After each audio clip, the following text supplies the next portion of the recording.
Olympics are on in Paris, but there is no truce in sight. The latest squabble between the World Anti-Doping Agency, the recognized global authority on the job known as WADA, and the US National Authority on Anti-Doping called USADA is getting nastier.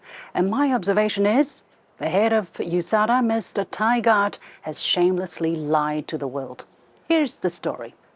Reuters dropped a bombshell on August the 7th, reporting on a so far undisclosed dispute between WADA and USADA. It involves US athletes caught doping by USADA but still allowed to compete in exchange for ratting on others. It's like the FBI cutting a deal with the mafia.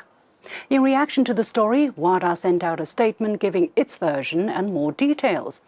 WADA is now aware of at least 3 cases where athletes who had committed serious anti-doping rule violations were allowed to continue to compete for years while they acted as undercover agents for USADA without it notifying WADA and without there being any provision allowing such a practice under the code of WADA or USADA's own rules.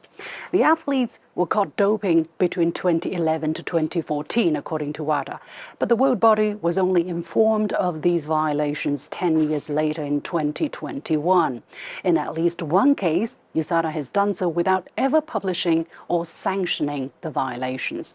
The athlete was even allowed to compete until retirement.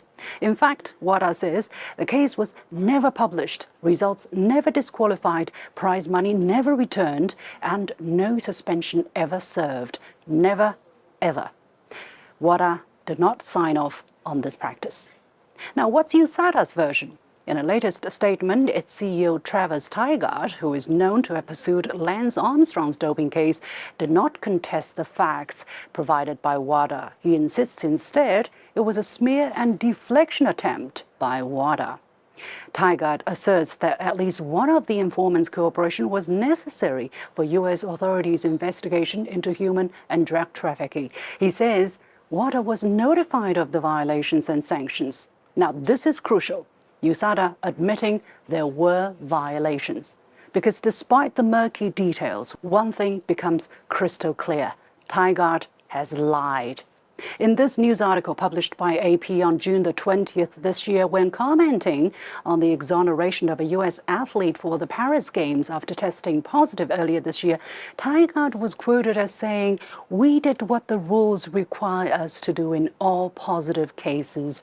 We can take comfort that justice was served and transparency as required by the rules was achieved." The report went on to say USADA insisted it has followed the rule book in all of those cases, including making public any violation, even if it did not result in a penalty. Tygart was referring to food contamination cases, which are unavoidable, unintended, and can be tolerated. But here, we're talking about real drug cheats. It's a different story and much more serious offenses. Talk about transparency, Mr. USADA. Where was it before 2021? You knew there were serious violations, but you kept stum. Explain yourself.